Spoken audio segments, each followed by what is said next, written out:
আফ্রিকার ছোট্ট একটা দেশ চাঁদ। চাঁদ নামে আফ্রিকাতে একটা দেশ আছে।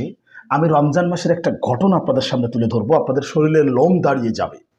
একজন মানুষ দোকান থেকে একটা জিনিস কেনার পরে দেখলো দোকানদার যে দাম বলেছে সেটা কেনা দামের সাথে মিলে যায়। মানে এই যে জিনিসটা যে দামে তারা কেনে ঠিক সেই দামে বিক্রি করছে। তখন এই যে ক্রেতা যে জিনিসটা কিনছে সে বলছে, কি ভাই, তুমি তো যে জিনিসটা যে দামে কিনেছে সেই দামে বিক্রি করছো, তোমার লাভ হবে কোথা থেকে, তোমার চলবে কিভাবে?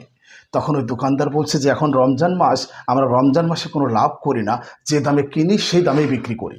তখন সে তো অবাক, সে বলছে তাহলে তোমার চলবে কিভাবে? তখন ওই দোকানদার এভাবে বলছে, কেন ভাই, তুমি কি এটা জানো না? রাসূলের এই হাদিসটা জানো না? কেউ যদি মানুষের প্রতি সহানুভূতি দেখায় তাহলে আল্লাহ তাআলা তাকে জান্নাত লিখে দেয়।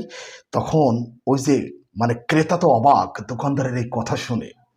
দোকানদারের এই কথা শুনে ক্রেতা অবাক।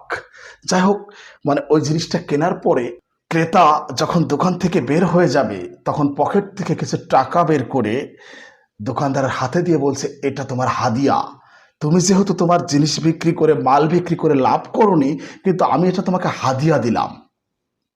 তখন ওই যে ক্রেতা ক্রেতা আবার এভাবে বলছে, শোনো, রাসূল সাল্লাল্লাহু আলাইহি সাল্লাম এটাও বলেছেন, কেউ যদি মানুষকে হাদিয়া দেয় তাহলে আল্লাহ তার উপর খুশি হয়ে যায়, আর আল্লাহ যার উপর খুশি হয়ে যায় তার জান্নাত কে ঠেকায়? জান্নাতে শুধু তুমি একাই যাবে? জান্নাত কি তুমি শুধু একাই অর্জন করবে? আমাকে জান্নাতে দিতে হবে না? দেখেন, জান্নাতের প্রতিযোগিতা শুরু হয়েছে। কি সুন্দর প্রতিযোগিতা! এই প্রতিযোগিতা কতই না সুন্দর। আর আমরা রমজান মাসে কি করি?